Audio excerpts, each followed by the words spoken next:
चलो जी और सुनो ठीक ठाक हो अल्लाह ताला तुम सारे सेहत तंदुरुस्ती रखे वीडियो पसंद आए लाइक शेयर फॉलो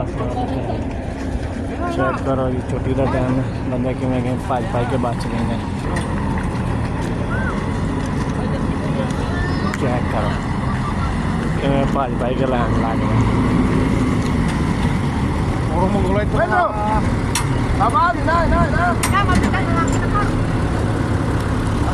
धक्के मार मार भज भी देंगे इधर भी चेक करो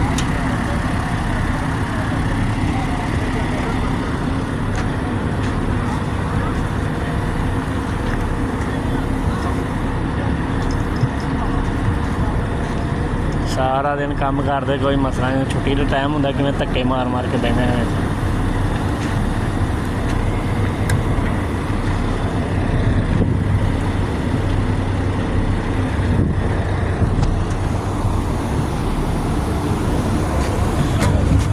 जाने दो जी।